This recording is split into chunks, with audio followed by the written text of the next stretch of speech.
Brian Rolapp opened a door in January 2026, a formal, written, structured path for LIV golfers to come back to the PGA Tour. Brooks Koepka walked through it.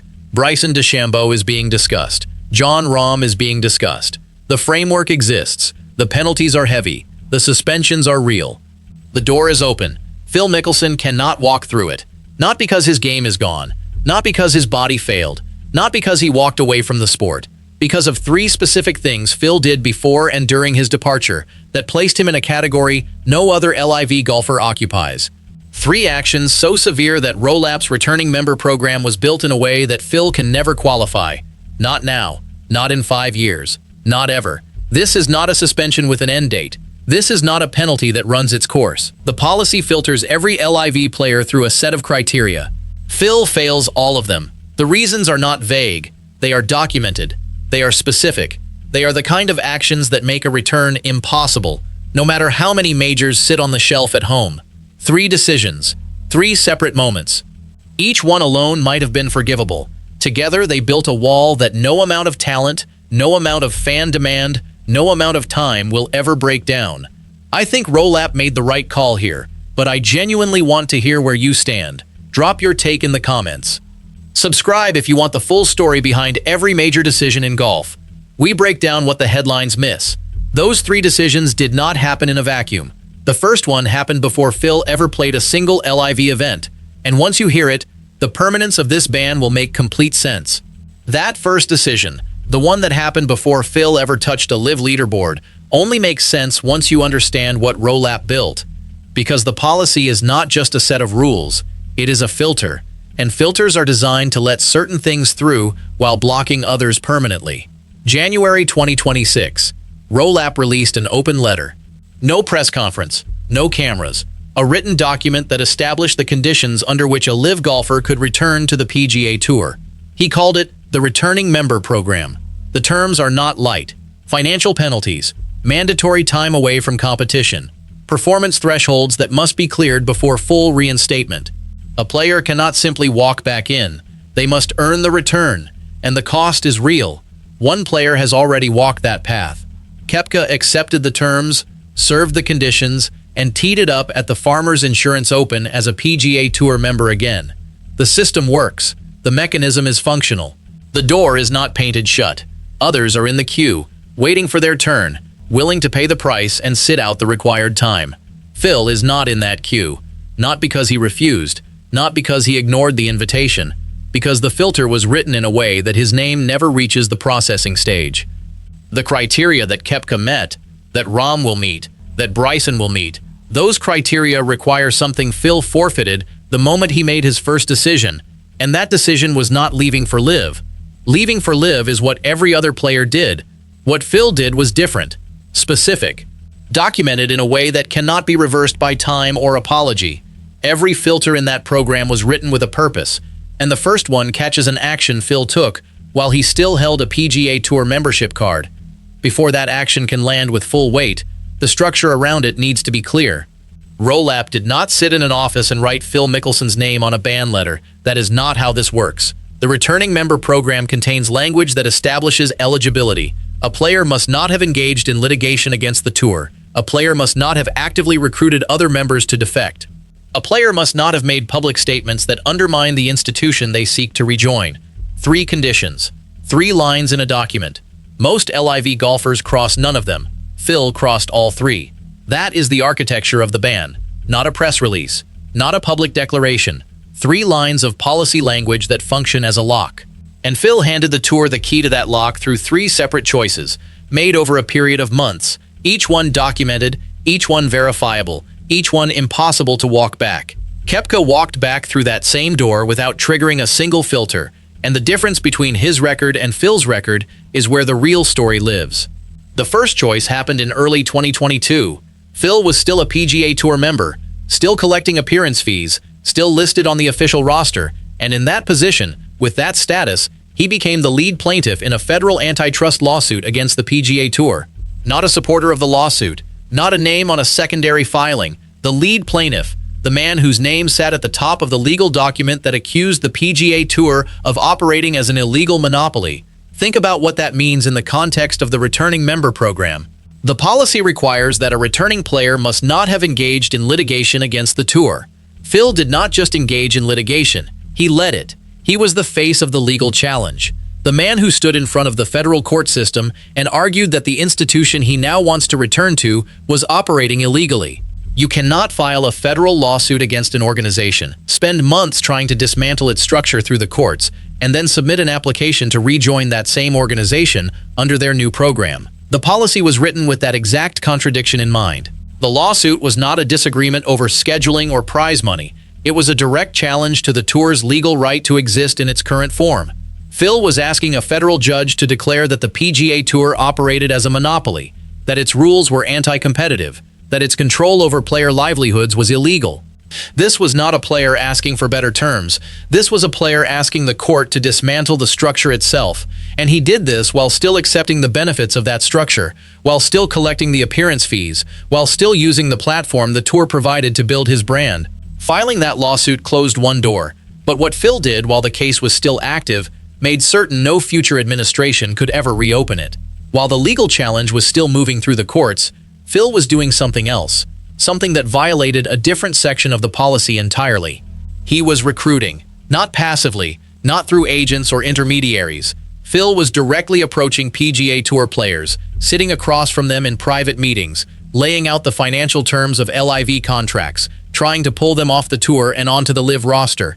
He was building LIV's player list with his own hands, using his relationships, his reputation, his influence as a six-time major champion to convince active PGA Tour members to break their commitments. The tour caught this. In March 2022, before Phil ever played a single LIV event, before he ever wore the LIV branding, before he ever stood on a LIV leaderboard, the PGA Tour suspended him.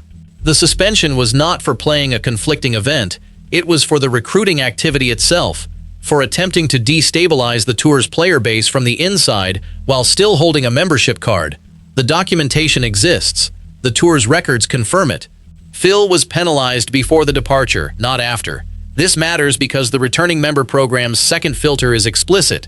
A returning player must not have actively recruited other members to defect. Phil did not simply defect. He tried to take others with him. He tried to hollow out the tour's roster.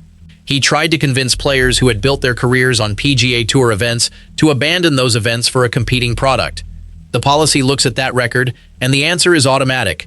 No further processing, no appeal, no second review. The players Phil approached were not strangers. They were competitors he had faced for years, men who had shared practice rounds, who had played alongside him in majors, who had respected his career and his place in the game. When Phil sat across from them and laid out LIV's financial terms, he was not just recruiting. He was using 2 decades of earned trust as leverage. Several of those players reported the conversations to tour leadership, not because they were angry, because they felt personally betrayed by a man they considered a peer, a mentor, a fixture of the game they all played. Recruiting was the second filter triggered, and most players in Phil's position would have stopped there, accepted the consequences, and let time do its work. Phil did not stop. The third action is the one that removed any remaining possibility of grace. After the lawsuit, after the recruiting, after the suspension, Phil went public, not with a quiet statement, not with a measured press release calling for unity. Phil made statements that attacked the PGA Tour's leadership, questioned its operational integrity, and positioned the tour as an enemy of the players. These were not private frustrations shared in a locker room. They were public comments, made to media outlets, made on platforms with millions of listeners, designed to delegitimize the very institution he now seeks to rejoin. The returning member program's third filter requires that a returning player must not have made public statements undermining the tour. Phil's public record is filled with them. Every interview where he questioned the tour's motives, every quote where he framed the PGA Tour as the villain in his story, every public appearance where he used his platform to erode trust in the organization. The policy reads those statements and the conclusion is immediate. This player does not meet the good faith requirement for return.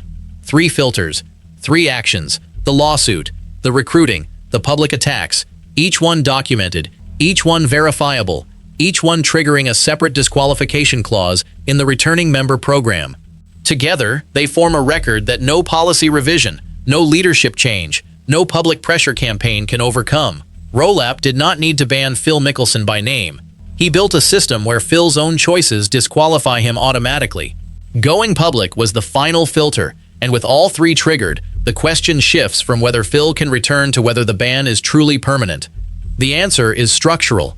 The ban works through absence. There is no press conference announcing it, no formal decree, no public statement saying Phil Mickelson is banned forever. The mechanism is quieter than that. The returning member program processes applications. It reviews eligibility. It checks the three filters. And when a name reaches that process and triggers all three filters, the name does not move forward. It stops. It is not rejected publicly. It simply never advances. Phil's name never advances. Not this year, not next year, not in 10 years. The filters do not expire. The lawsuit does not unfile itself. The recruiting record does not erase. The public statements do not unsay themselves. Permanence in this case is not a punishment handed down from above. It is a consequence built from below, decision by decision, until the structure simply cannot hold his name. Trey Wingo, who covers the tour closely, said it plainly. Phil Mickelson will never be back on the PGA Tour in any official capacity. Not as a player, not as an ambassador, not as a ceremonial figure. Not as an honorary starter, not as a guest. The door is not closed. The door was never built for him. The architecture excludes him by design, and the design is permanent because the actions that triggered it are permanent. Koepka can walk back because Koepka left quietly. He played LIV. He collected his money. He did not sue the tour. He did not recruit other players. He did not publicly attack the institution. When he applied to return, the three filters checked his record and found nothing. Clean, eligible, processable. Phil's record is not clean. It is marked in three separate places, and those marks are indelible. Wingo said it without hesitation, and his confirmation removes any remaining hope that a future commissioner might reverse what Rolapp's policy set in motion. What makes this harder to accept is not the ban itself. It is what the ban means for a career that spanned 3 decades. Phil Mickelson has 45 PGA Tour victories, 6 major titles, a career that stretched from the early 1990s through the 2020s.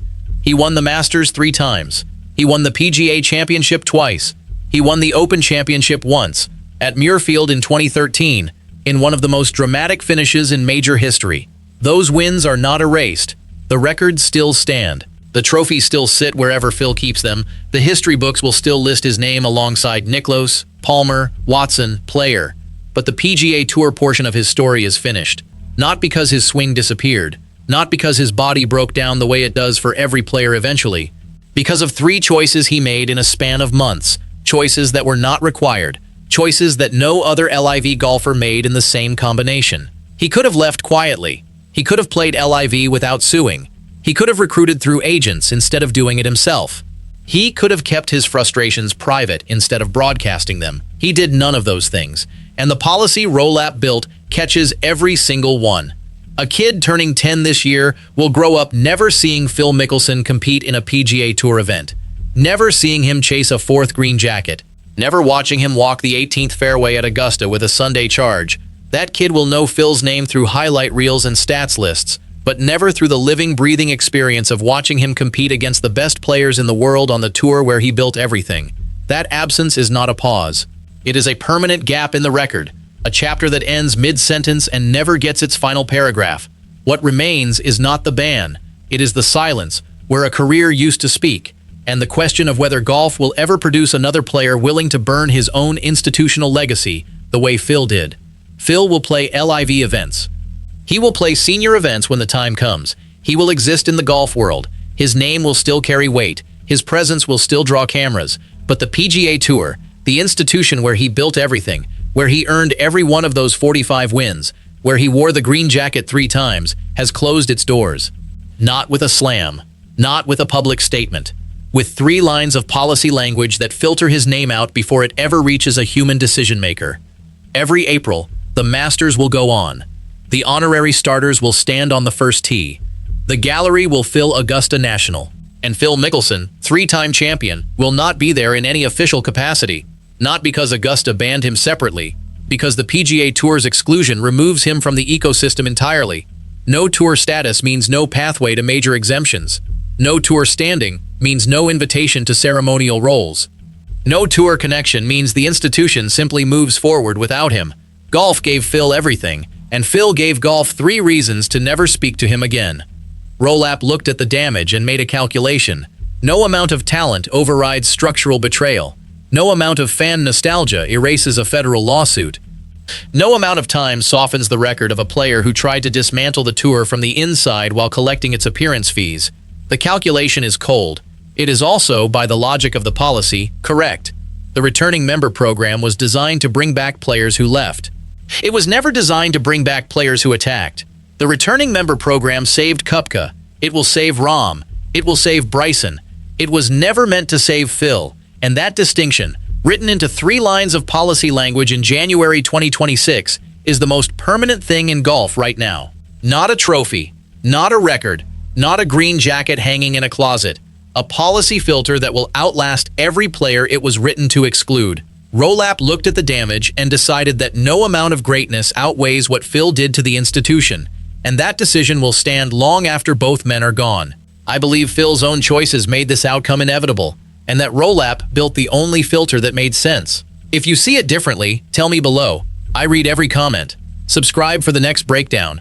We cover the stories the scorecards never tell.